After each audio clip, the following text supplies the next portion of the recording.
You're listening to PetLifeRadio.com. You've had a long day at work, and you can't wait to just get home, take off your shoes, plop yourself down in your favorite chair, and relax. You walk up to your tranquil residential home and your neatly manicured lawn in your quiet suburban neighborhood, put the key in the lock, open the door, and... yes, the pets have gone wild! What were you thinking? Welcome to the show about everything you always wanted to know about exotic pets, where to get them, what to feed them, and how to care for them. You'll even find out why some people live with a monkey. Now, here's your host, exotic pet expert and author Bob Tart. Hey, Bob, what were you thinking? Hi, I'm Bob Tart, author of the books Enslaved by Ducks, Kitty Cornered, and Foul Weather. Kitty Cornered is my latest book about the craziness of living in a small house with 6 cats. If you go to my website, bobtart.com, BOBTARTE.com, you can read the first chapter of all 3 books, and I've got lots and lots of photos of the critters. Speaking of critters, I have got a real animal lover on the show with me today, and it's Missy Hill. And she has an incredibly long resume. I'm going to let you listen while she describes herself a bit. But she is a former long-distance truck driver, and right now she is the host of a fabulous New Age podcast called Galactic Earth Fusion online radio. This is a very wide-ranging and eclectic show. In fact, it's so eclectic that Missy had me as her guest back in December 2012, and it was an absolute blast. I say back in December. Right now it is the 4th or 5th of February. I can't keep track of the days. All I know is the temperature. I can tell you that for sure. When I woke up this morning, it was a mere 3 degrees, and when it's that cold, the ducks, geese, and our hen, Ginger, they don't even get out of the barn. They don't even want to come out of the barn. Once it gets about 20 degrees, then we open the door and they go out into their pen and splash around in the pool. The hen doesn't splash in the pool, but the ducks and geese do. So it's pretty cold. Missy is in warmer climes. She is near Asheville, North Carolina. And Missy's going to talk about a bunch of stuff with us today, including a very unusual cat from her trucking days with her husband Ron, and this is a cat named Soda. Most cats just hate to ride in a moving vehicle of any sort. Whenever I take a cat to the vet, it's like having a siren inside the car the whole way. But I guess Soda was quite a very different kind of cat. Missy Hill is also an animal communicator, which is very cool, and we'll talk about that too. Hi, Missy. Welcome to the show. Hi, Bob. Thanks so much for having me on. Oh, it's great. Thanks for letting me be on your show. I just absolutely loved it. It was just an absolute riot to do. It was so much fun. It was so much fun. So you have 3 degrees there. Just wanted to let you know that I went to the WNC Nature Center the other day, and Nibbles, who was the resident groundhog, said we are going to have an early spring, just like Punxsutawney Phil in Punxsutawney, Pennsylvania, also said that they were going to have an early spring. But I guess where you are, your groundhog must have, if you have one, said you were still going to be in winter for a while. Our groundhogs are staying underground. They're smart enough not to come out. They're not showing their face. So do you have kind of you told me you like Groundhog Day quite a bit. It's one of your favorite holidays, is that right? Well, I like Groundhog Day because if you ever saw the movie with Bill Murray and also with Andie MacDowell, who actually happens to be an animal lover and lives in the Asheville area, I've seen her when I used to work and do chair massage over at Earth Fair. The reason I like Groundhog Day so much is I kind of look at it as, if you remember the movie, that the day keeps repeating over and over again with that Sonny and Cher song until Bill Murray tries all different things where he's kind of, self-centered, and then he understands what's going to happen, and he sort of manipulates the energy, and then finally something shifts, and he comes from his heart, and he gets the girl of his dreams, and the day changes. And I kind of see humanity as having a collective Groundhog Day, if you will, where they're not getting off the wheel of karma, and they're not learning the lessons. It was Einstein, I think, who said, if you keep doing the same thing over and over again and expect a different result, that's actually the definition of insanity. Well, I love that movie too, and I thought it was not only very funny, but I thought it was pretty deep, and I like the way that, in a very kind of subtle way, that it hits you over the head with a pretty inescapable message. So, yeah, I'm with you. That's very cool. But you kind of have your own Groundhog Day with Nibbles in your part of North Carolina?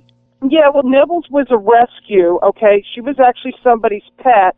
And then what ends up happening when they get a little bit older, she started chewing up things in the, in the house and stuff like that. So she wasn't able to survive on her own. So we're members of this WNC Nature Center, which is a lot of animal rescues. So after getting to meet Nibbles last year, I just love to go out. And anytime Nibbles is out, she did take her time and sleep, I think, through the month of January. But she doesn't have to be a true hibernating animal because, she's well taken care of. But, she hibernates in and out, and they got her out, and they didn't really put her on the ground to do her shadow because there were so many kids there that I think she was a little bit spooked. But she had telepathic communication with the woman from the Citizen Times, the local newspaper out here. And the woman from the Citizen Times said that Nibbles said that it was going to be an early spring. Plus, I heard that the groundhog in Raleigh also predicted it was going to be spring. So we're already in spring. Yeah, it can't come soon enough for me, that's for sure. I don't think we see groundhogs here past October. In September and October, they really fatten up. They come to the hillside where we leave, mostly seed for the birds and the turkeys when the turkeys come.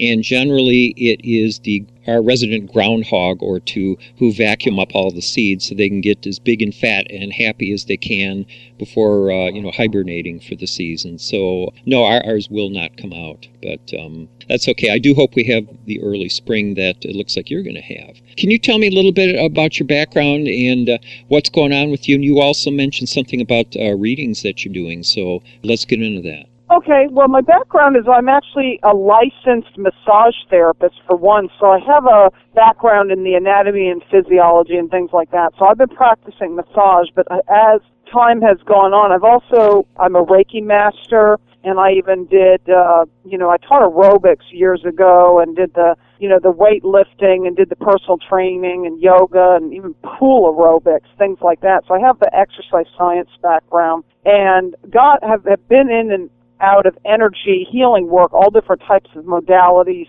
studying some homeopathy, Chinese medicine, flower essences, and essential oils, and I also work with crystals. But now I'm really pretty much, since the Galactic opening, been doing pretty much straight energy work, okay? And the way I link in with the person is I can actually do these clearings over the phone. I don't even have to do sessions in person, although I do because, people like to come to an impersonal session. However, I can work with anybody all over the country, and I do something what's called a 12-tree grid reading, which looks at the light body structure, the blueprint structure of the person. It's actually Kabbalistic in nature, if you know anything about the Kabbalah, but instead of 10 or 11 spheres, it's the 12, which was the template for the 12-stranded DNA, the original human, and I kind of feel that we've been kind of dumbed down to a 2, 3, or 4-stranded DNA. Some of us have more, and the new kids coming in have more. So that's kind of what it is, and I'm able to go in and actually look to see what tendencies are, emotional things, patterns in family history, which is called miasm, because everything is actually held in the energetic field before it manifests in the physical body. So I don't claim to heal anything or fix anything, but, because that's for a medical doctor, so I just want to make sure that, I'm covering my butt there. However, it really does help with a lot of people. And I myself, and I even do this on my animals, I'm able to, clear up tendencies that I have with also the different herbs and homeopathy and things that they take. So that's cool. What that is. And then for animals, I'm actually running a special right now, which is very cheap. It's a $22 mini session for animals if anybody wants to have reading for their animal and a clearing, etheric clearing. And all I need is a picture. If somebody sends me a picture of their animal by email and tells me a little bit about them. I'm not a psychic, though, so I don't I may be told what their favorite food is and what they, like to do in this and that. It's not really about that, so I would say consult a psychic. This is more for their issues. And I wouldn't call myself the pet whisperer either. It's just whatever comes through. I can't necessarily control what comes through. I just kind of link in with the pet's higher self, and whatever messages I get. But my email is Hill, Hill, Night, Nite, Vision, Vision, @gmail.com, hillnightvision@gmail.com, and they can also access my radio show on Blog Talk through Galactic Earth Fusion, and that's also my website, Galactic Earth Fusion. Now, I also do the sessions for humans, and that takes longer, and it's definitely more in detail, and we can talk about price and so forth if people are interested in a human session. This is just a special thing for Pet Life Radio. What exactly do you do for people's animals in one of these sessions? I am linking in with the higher self of the animal. So what's happening is beyond personality, the animal has, they tap into their collective. My feeling is what's actually happening in the animal kingdom is animals were sort of a group soul that works on instinct, say, if it's a wild animal. There's a lot of instinctual behavior. However, that is sort of being retemplated now, as I feel animals, because they are working so closely with humans, are actually coming into ego identity or ego individuated consciousness, which means they are becoming an I and an observer of themselves, okay?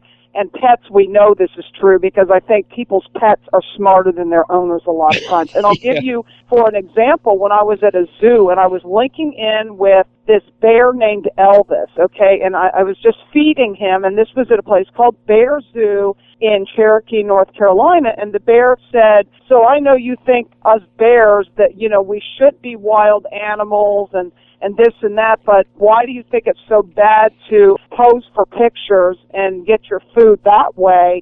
Because it's not so easy to be out in the wild and foraging for food and having to hunt. This bear was a very lazy bear. That's what his owner was telling me, so he'd much rather perch on his hind legs. But he was actually telling me, like humans, there's certain humans that are changing the collective morphogenetic field, so things get better on this planet, so we're not so warring and selfish and this and that. Because of the humans screwing up the ecosystem and all these things, some of these animals have actually chosen to work with the humans and to work with the ascension to retemplate the morphogenetic field for the animals, and that's what Elvis the bear and his partner were doing.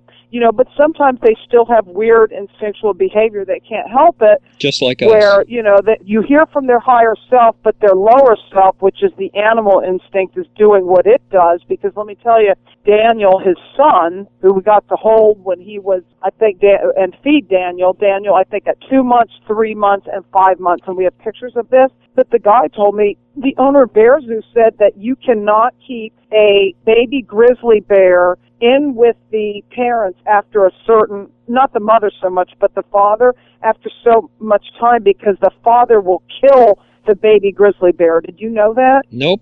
Yeah, it's crazy. Huh, I did not know that. So I've had animals at zoos give me messages before, because I know some people don't like zoos and feel animals shouldn't be in a cage, but the animals that are in zoos, I feel, have agreed to be there to educate humans. And because some of these humans would never see any of these animals had they never gone to a zoo. So I think it's a wonderful thing. That's very cool. Well, we're just about at the 15-minute mark, so we're going to take a break for a word from our sponsors, and then we will be right back with Missy Hill, and we're going to hear a lot more about her very interesting life with Soda the cat and her experiences. So we'll be right back.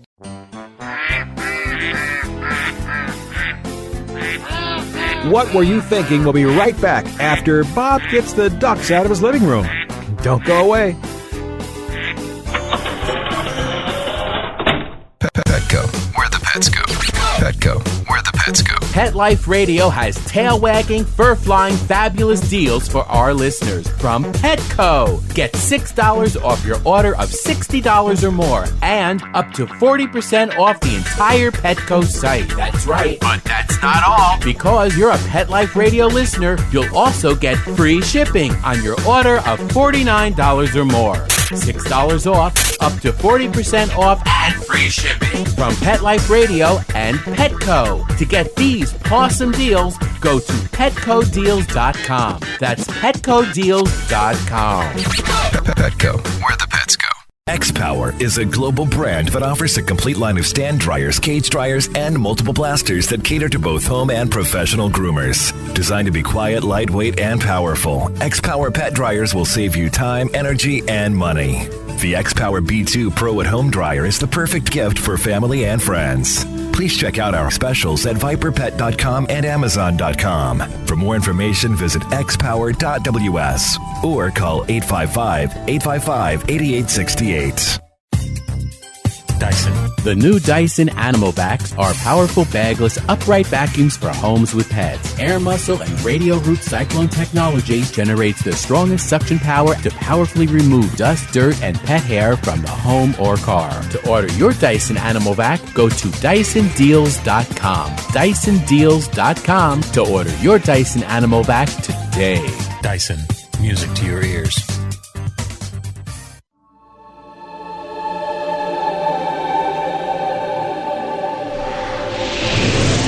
Hi, my name is Brent Atwater, and I'm the Animal Reincarnation Authority. Join me every week on Alive Again and let me look at your pet's energy to determine if they're going to reincarnate. I'll be able to tell you when they're going to come back and what they look like. So send me your pet's photo and email me your question at brent@petliferadio.com. I'm looking forward to answering your questions on Alive Again. Every week only on PetLifeRadio.com. Let's talk pets. Let's talk pets On Pet Life Radio. Pet Life Radio. PetLifeRadio.com. Okay, ducks are in the pond, rabbits in his hutch, and monkeys... Ow! In my car! Oh, okay, well, I go check my insurance policy. We'll turn you back over to Bob. You are back with another episode of What Were You Thinking with Bob Tart, and my guest is Missy Hill, podcaster with Galactic Earth Fusion. Is it online radio, Missy, or we just call it Galactic Earth Fusion? It's Galactic Earth Fusion on Blog Talk Radio. So all somebody has to really do is Google my name, Missy Hill, and Galactic Earth Fusion all runs together. Yeah, that's how I found it. Google it.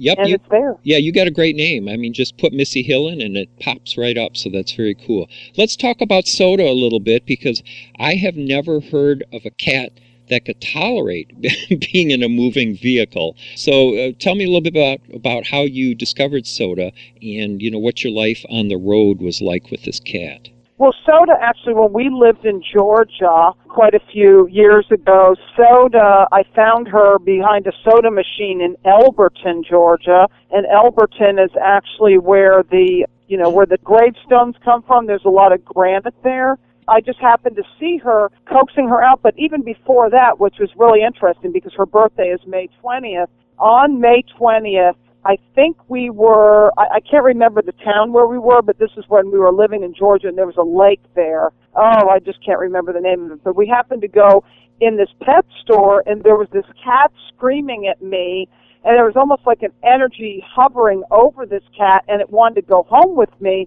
and I almost felt it was like a cat soul wanting to come home with me. It was the strangest thing, and then I just kept seeing all these cats.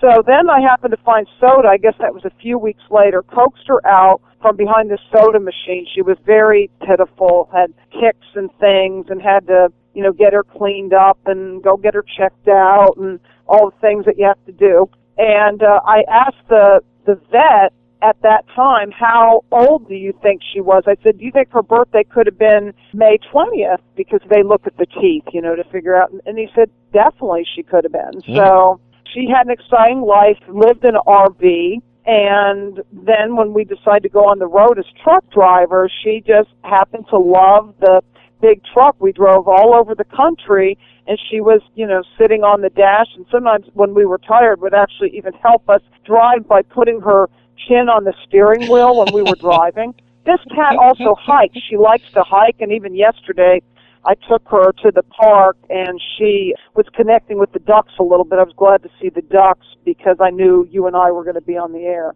So, yeah, she's had a lot of adventures all over the road. The only states that she has not been to is Vermont and, Hawaii and Alaska, obviously. But in the continental U.S., the only state is Vermont, and Ron and I have been there before. Because when we went to Maine, we didn't have to go through Vermont. Now, you emailed me and said that when you were a truck driver, you're doing grid work, and I'm not sure what that is. What is grid work? Well, I was shown when we lived actually in Winder, Georgia, okay? We lived in Winder for about 7 or 8 months, I guess it was, after we moved out of South Florida. And I was looking at a map one day of the Four Corners and sort of doing some work with my pendulum. And it was kind of like I was drawn to the Four Corners area, and I heard my spirit say to myself, you're going to do grid work and go back and forth all over the country. So I decided to get my truck driving license so I could drive with my husband, because at that time he was driving for a company named Holox, and he was delivering oxygen, nitrogen, and all these liquid gases. And I really didn't even know what grid work was back then. It goes beyond light work, but it has to do with the planetary grid where there's something called ley lines, okay? Oh, yeah. And you have horizontal, vertical, and diagonal lines, and they're like acupuncture points. And these ley lines actually, they hold memory. That's why a lot of sacred sites are built, on ley lines or line up to, different planetary systems. Like if you look at the Giza Plateau is lined up to the Orion star system, and so is Tutankhamun down in the Mayan ruins. All these pyramids, they have a purpose for how they're laid out, and that's why sometimes people can have past life memory, although actually time, there is no such thing as past or future life, because actually everything is going on at once, but they're tapping into another timeline that has memory. So sometimes these have to be clear, just like you have acupuncture points on your meridian lines on your channels of your body that get sort of clogged up, and you need to do like acupressure and cleanses and things to release the junk that's held in the physical body. So does the earth need these points cleaned out. And the reason there's so much yuck in the grids is because there's been a lot of trauma to this planet through war, and even through things like strip mining, coal mining, Gulf oil spills, and Fukushima reactor things, and all the different things that go on causes trauma to this planet. And there's those of us that have to do this grid work through our loving intention to clean this out. By the way, the animals, I think, do grid work too. Like, I was connecting with the penguins and the sea turtles when we went to Gatlinburg, the Ripley's Aquarium, and I love the penguins so much because they have such a big heart, and they're just so smart. These penguins are really smart, and they really like humans. And, when they're swimming around, and whales too, people think, why do they swim in certain patterns? I mean, my feeling is they're doing grid work. It's like a sonar type of grid work that they're doing, whether they're conscious or not conscious. So how did Soda like being part of this and being in the truck? And what do you think she contributed to this whole experience? Oh, yes. I think she loved it. She still loves it, and she actually pouts. Does she not get to go on vacation regularly? So whenever we go somewhere, day trips or whatever, and we're going to be gone for a while, or overnight trips, we don't take too many long trips anymore because we have 7 cats. 6 are inside and 1 is outside. But Soda still needs to remember of the time when she was by herself, because she did really not want these other cats. That was not part of her agreement. You know how that goes. But she just loved it. I mean, loved to go to the different places, loved to go, hiking, and say we were out in the desert, or we were, like in Sedona. And one time we found a hot springs, and I even took her swimming in the warm water. I just kind of held her there. She didn't mind it too much because the water was so warm. Wow. And would some of the other folks that you meet while you were on the road, how did they get along with Soda, and how did she do with them? Was she sort of an ambassador in a way for you? Yes, she did, and she still is. Like, anytime we take her out, then or now, people are always asking questions, and she doesn't get too scared. The only thing that will scare her is lots of dogs and people and, say, bicycles and things like that. Like, if there's crowds, she doesn't do great in crowds. Like, if she's hiking or whatever, then she'll want to ride on your shoulder. But she actually will hike on a leash because Wow. I trained her young. And actually, all my cats wear a harness. And, you know, right now, even like after the radio show, I promised them they'd go out today, chew grass, and get their nails done. Today's going to be a spa day for them where they, you know, get like a sponge bath, and I brush them and I do their nails because their nails need to be done. You know, I don't declaw them or anything. And sometimes when I'm giving them treats, their nails are so long that they get me. So it's time to do their nails. Soda loves it. I'm telling you, she just loves to travel. When did you first find out that you had these animal communication skills? Well, let's see. Probably I really started tuning into it more with Soda because I was getting downloads where I could read her thoughts. Not that I didn't have it before, but it seemed like when I left Florida, I felt like my whole life changed because, you know, we got rid of everything. We lived in an RV, and our life was simple, so I was able to pay attention more to these messages from animals. I mean, even bugs would talk to me. It wasn't just cats or zoo animals. I mean, I even had like praying mantises talk to me and dragonflies. You know, it's like the collective spirit of the animal, and I'm not thinking what the name of it's called. But with Soda, this one time I heard from Soda, I was talking about pizza, and somehow Soda knew about anchovies, and she said, well, when you go to Little Italy, I want to try anchovies because she likes fish. So we happened to go, and you know, sometimes you think you're losing it. I'm telling you, when you have this weird stuff go through your mind, which I call electrical Damas streaming. Oh, by the way, the word for the collective animal spirit is called the Devakin. I'm remembering now. That's what it's called. It's called the Devakin. So, like of the David Kingdom. So when we go to Little Italy, we order our pizza. The waitress happens to see our cat in the car. She's like, oh, is that your cat? She's so cute. Would she like to try some sardines? And Ron and I just kind of looked at each other. Well, anyway, I gave the anchovies. Anchovies. Yeah, she loves sardines, by the way. I gave the anchovies to Soda, and she did try a bite, but then she didn't want to eat any more of it because she said it was too salty. Oh, I wonder if do you think she was communicating with the waitress, or how do you think the message got through? I have no idea. Maybe you I all really were. Never got that. It's just I saw it as a coincidence and synchronicity. Right. But it was more for me to trust that, yes, I heard from Soda saying that she wanted anchovies. Yeah.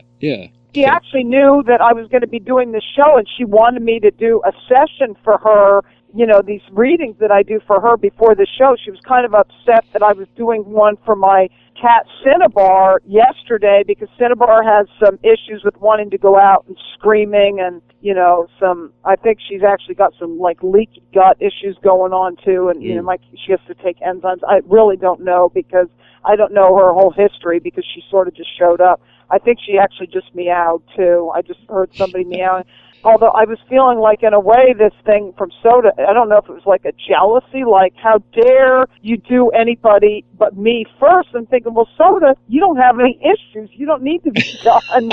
And then I had her come in here with me, and she was fine after that. And I said, you know, I'll be talking about you more than anybody else probably on Bob Tart's show. That's right. Well, although I'd love to bring Freya into the equation if we have time. Well, we're just about at the bottom of it. So if you have a quick story, go ahead. We got about 2 minutes. Okay, well, Freya happened to come to us with her 2 kittens, and these were kittens that I had actually seen. Actually, this is a longer story. We'll save it for another time. Yeah. But just that these kittens, I was concerned about them at the S-curve, and she happens to show up in the yard trying to make friends with me and my husband, and we said, no, you're beautiful. But then, like a couple days later, she actually brought her kittens to the door, and they never left. Oh, so I'll tell you the rest of her story another time. That's cool. Well, this is such a great show, and I feel like I haven't even scratched the surface of the surface. But what's cool about that is it's going to get all the listeners interested, and they will be flocking to your website to hear your podcast. So give me the podcast info again for Galactic Earth Fusion. It's on Blog Talk Radio, but all you have to do is Google Galactic Earth Fusion and my name, and you'll get not only the shows, but you'll also get, my website. My email is Hill, Hill, Night, Nite, Vision, Vision, at gmail.com, hillnightvision@gmail.com. I also have a Facebook page. They can like the Galactic Earth Fusion Facebook page. That would be great. And they can friend me on Facebook, Missy Hill. Okay, they'll probably find me. I can't give you the address for my Facebook, but if they find, through you, they can probably find me. Yep, that's very cool. Well, thanks so much, Missy. It's really fun talking to you. It reminds me how much fun I had when I was on your show, too. So you're just a great guest, and I appreciate your being on. Yeah. So thanks, everybody, for listening. If you want to contact me, you can send me an email at bob@petliferadio.com, and my website is just bobtarte.com, BOBTARTE.com, for info on my books, the first chapter of all 3 books, and lots of pet pictures. Thanks so much to my fabulous producer, Mark Winter, for putting up with me and my procrastination and all my other neurotic tendencies. And thanks to you for listening. So bye-bye from What Were You Thinking? Thinking about buying a monkey? How about a ferret or a skunk? Then check out the show that will answer the burning questions. Where do you get them? What do you feed them? How do you take care of them? And most of all, what were you thinking? With exotic pet expert and author Bob Tarte. Every week on demand from PetLifeRadio.com.